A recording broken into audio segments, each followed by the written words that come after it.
Hello and welcome to this DCD talk on resilient power strategies. I'm Emma Brooks, I'm head of channels at DCD, and I'm delighted to be joined by Mario Macri, who is the data center segment lead for Asia Pacific at ABB. So thanks very much for joining me today, Mario. How are you?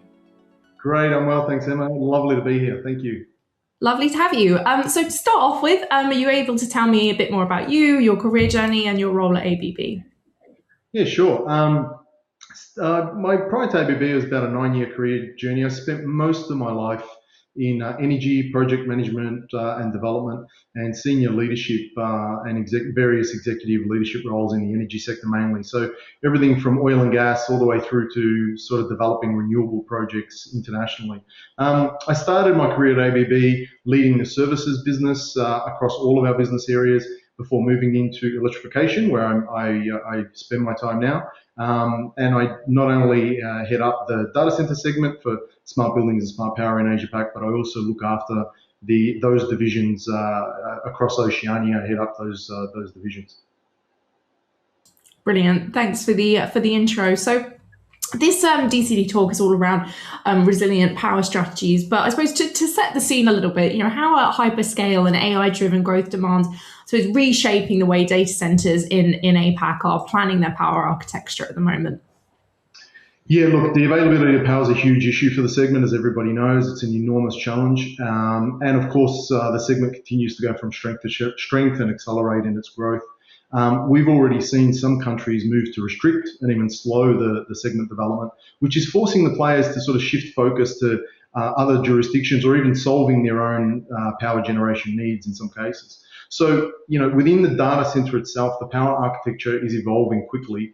And its development is wholly focused on increasing rack power while trying to allow for that future growth and flexibility. So that need to scale quickly is changing the power landscape and driving ever more the move towards modularity and standardization. Yeah, absolutely. And we'll get a little bit more into that shortly. And of course, one thing that the sector is focusing on as well, as we see, power needs increasing, etc., is obviously this the sustainability targets that a lot of companies have, and regulation and regulatory requirements. So, but what impact will this shift towards sustainability targets and an embodied carbon transparency have on data center equipment design? Yeah, look, data centers have a daunting task of driving sustainability whilst potentially increasing their energy and water usage. And I say potentially because with every challenge comes innovation, right? And so that challenge is driving an enormous amount of innovation, including in, let's say, the renewable energy projects space. So for companies like mine at ABB, we're a leader in electrification. We help solve these problems. That's what we do. So, it's our advanced solutions and products that include things such as product transparency via circularity initiatives and product passports that help us sort of support the data center operators in this enormous challenge. So not only the way they operate, but the total life of the product that they have from ABB. So it's that it's not only the transparency, but it's also the flexibility of the products. So over its life cycle, being able to be reconfigured or meet a different demand that wasn't foreseen. And I'm sure we'll talk about the enormous challenge that is hyperscales and the rack densities later on. You can't talk about this segment without talking about that. So, this shift to sustainability is not new, but it's ongoing for the segment, which clearly understands the sustainability challenge, and it's helping drive the investment into new technologies and partnering with companies like ABB to solve those future issues, such as, a small example is like the conversation happening with direct current distribution for higher rack powers. So, I try and be a half glass full kind of guy and look at the optimistic side of the challenge. We see chips and hardware and even our solutions and products are constantly challenged in a good way and constantly improving so that same kilowatt does far more than it used to. So it's not only about making sustainability make sense, but it makes business sense. So sustainability also improves shareholder return. It improves OPEX. It improves CapEx. So, that pressure of meeting that sustainability challenges helps everyone improve and drives our future products. So we love it, bring that challenge on. We see at ABB, companies like us are becoming fully transparent in the way, not only the way our products are made, not only what materials are within the products, but what does it mean for that product over its total life?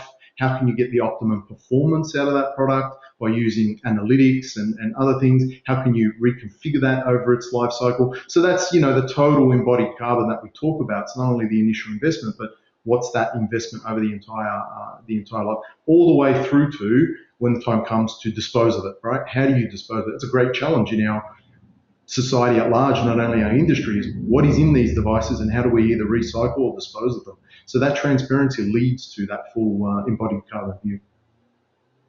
Yeah, absolutely. I mean, certainly, I think on our energy and sustainability channel, circularity is something that's kind of being talked about more and more. So, yeah, absolutely. And you teed me up quite nicely there, as you touched on it briefly. But what kind of kilowatt per rack are you seeing in the region at the moment? And how quickly are these densities rising? Yeah, look, they're rising quickly. That's for sure. Most common you sort of see is like 30 to 50 kilowatt, right? Yeah, that's sort of the common, let's say, data center rack densities. But now, of course, the higher the workloads, particularly with the GPUs and the AI clusters we're seeing, that's now 80 to 100 kilowatt per rack, and it's rising quickly. So we've seen the rack density more than double in just 3 to 4 years, and it's accelerating. It's moving quicker and quicker. Yeah, absolutely. And when it comes to that demand for rapid deployment, rapid expansion in the region, I mean, do you think modular deployments are now becoming the default for expansion? How does that address those rising rack densities and power demands that you've just touched on? Yeah, look, you've hit it on the head, Emma. Absolutely, modularity is becoming the default. I think there was a statistic we did not too long ago, which is sort of like 40% of all new developments are already moving towards modularity, and that's increasing all the time. And of course, there's some obvious and not so obvious factors for that. So, speed of deployment is one factor that drives modularity, but also maintaining future flexibility. We see so much of the power infrastructure, maybe in traditional designs, sort of sitting within the data center itself. Now we're seeing that sort of flipped a little bit, and you're seeing the infrastructure change. You're seeing a lot more of it externally in modules, as well as skids that may be within the data halls in the data center themselves. So that is setting itself up for easier deployment, but also easier upgradability into the future, and easier ways to be able to move as the rack densities increase. So, let's take a couple of points. So sort of it allows scalability without replacement potentially, right? So you can, deploy and start to increase as you go, almost that pay, not my term, that pay as you grow kind of economics, right? As you deploy further and further, or expand your data center, you can continue to deploy the modules to continue to grow, including as the rack density grows, right? And there is a significant cost difference between doing it up front and maybe overshooting or undershooting when you're first designing a data center, as opposed to, no, I'm going to, upgrade as I need and upgrade as I go along. So I think many of the data center segments have learnt about that flexibility as you go along. Rapid deployment speed, we've talked about briefly, very obvious that you're moving from something built and tested in a factory in a very reliable way, as opposed to constructing it on site, being able to deliver it and almost, in inverted commas, plug and play, so to speak. That allows it to get the speed of deployment much, much faster. So, things that would normally take years can now be deployed in months and be much better tested and more reliably tested before it comes to site, rather than having any of those commissioning issues at site.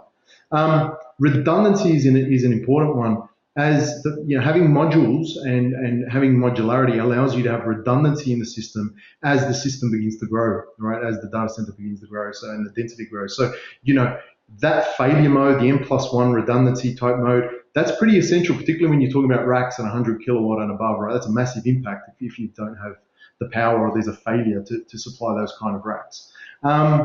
So, the real world impact, to put it in a nutshell, is sort of this movement from this traditional fixed infrastructure view where you're over provisioning for the density, for the future density potentially, where you're wasting capital, or you're under provisioning, and it leads to downtimes to do upgrades. Whereas the modular approach allows you to take that chunk at a time and allows you to have much more flexibility as you move forward. So look, a really quick example of that, a very simple example is at ABB we have this modular bus bar distribution system. We love it. It's called Smithline TP. It's the world's first plug-in socket system.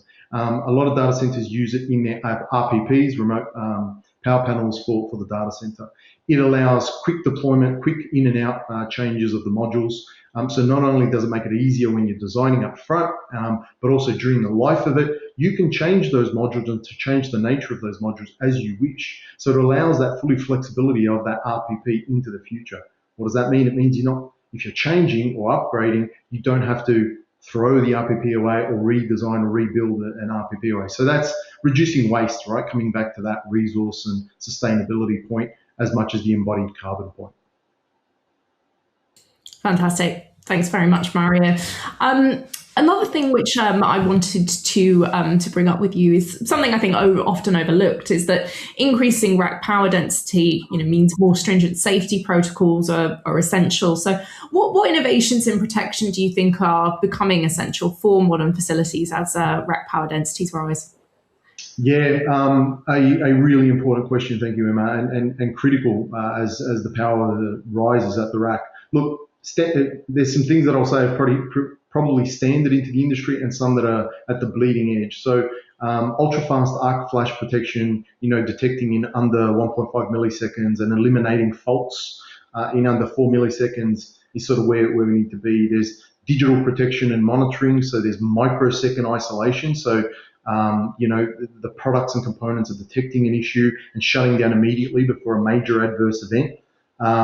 We're seeing smart products to the point which is predicting failures. So many of the products we're now releasing as an example, and I'll touch on one which is called the Emax3 shortly. Those devices are smart devices predicting failures in advance, in weeks or months. And they're really looking at, rather than, oh no, I failed now in a catastrophic way, hey, something's going to happen to me if we don't do something, or be aware of that. So those smarter products, those inherent predictive kind of natures of those products are driving the safety aspects as well. An area of safety that many people, I think, don't think about, and I don't say this ironically, speaking about this segment, is cybersecurity. So, cybersecurity and power distribution components, some of these components are connectable. If they're connectable, they're potentially hackable, right? So having components that are cyber secure is actually a safety aspect as well. And again, we're releasing products like the Emax3, which is at the highest levels of cybersecurity. Actually, I'll say it's world leading in that front, and was designed specifically with this sector in mind. So it has the certification that means we're protecting against intentional misuse by attackers, right? That is a really important aspect when you're talking about something that's critical like a data center from its uptime kind of a nature. The other things which are being around in industry a little bit, but not available everywhere, I suppose, in some of the products is physical things like remote racking of air circuit breakers and that, to physically separate staff from having to be in those high danger areas of large voltage switching, if you will, or remote racking when maintenance is performed. Those kind of technologies, those physical separation kind of technologies are really, really important.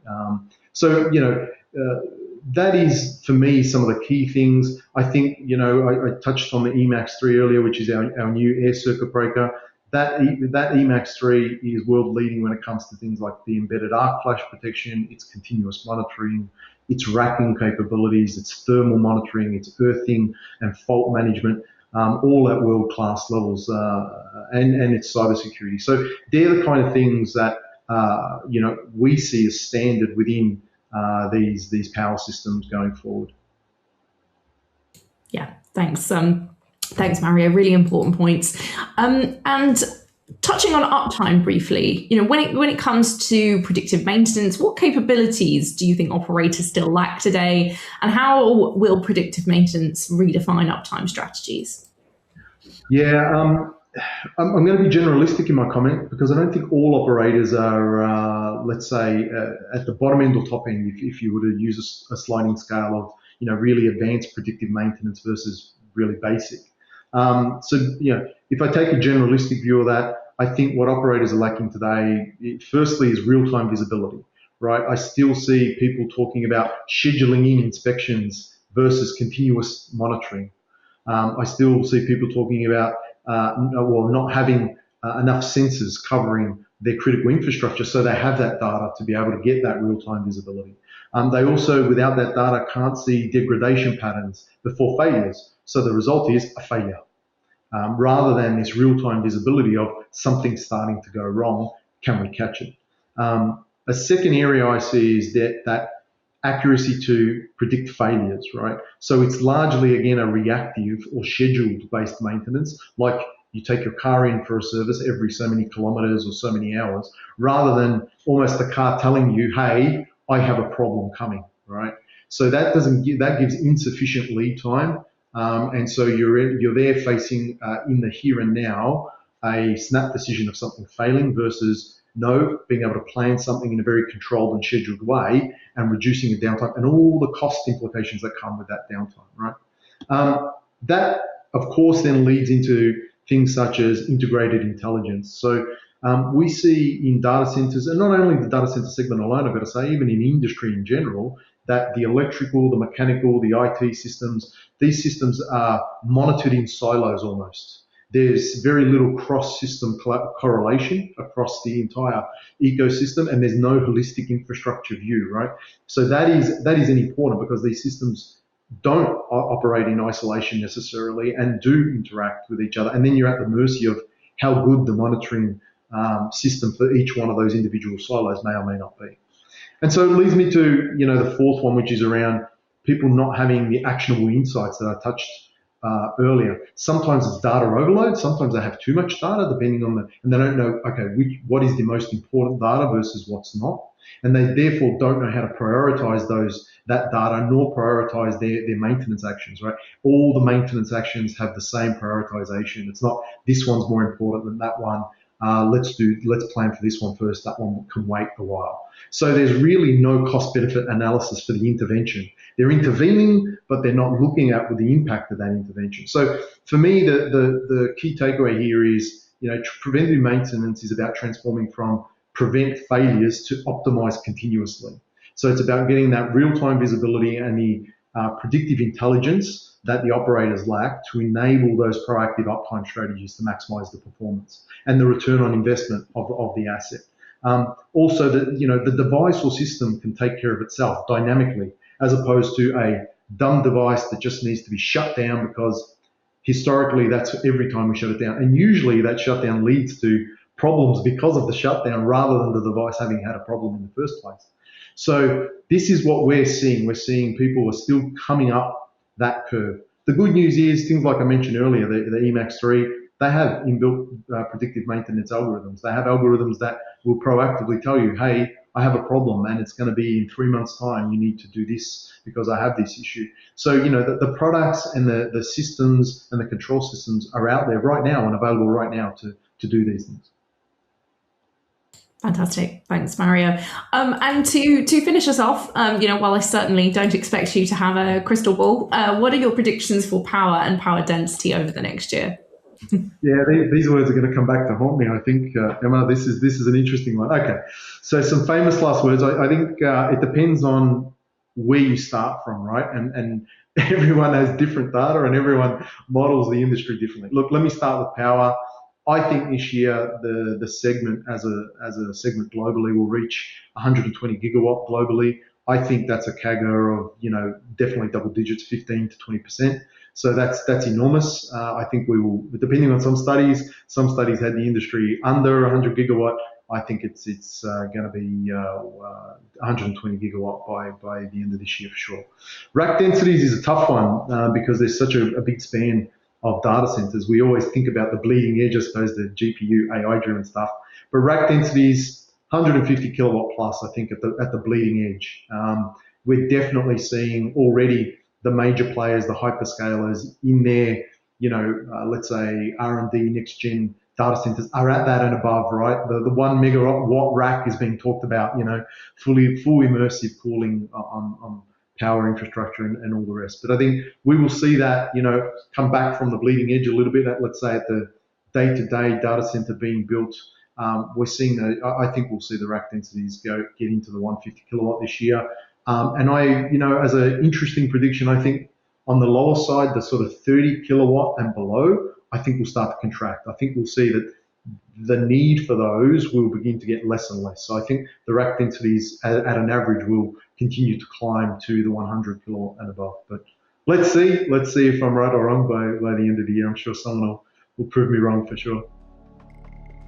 Well, only time will tell. But thank you so much, Mario, for joining me on this DCD talk. Unfortunately, I will have to wrap it up there, but it's been a pleasure speaking with you, and we hope to have you back on soon. So thank you very much. Thanks, Emma. I've enjoyed the chat. Thanks very much.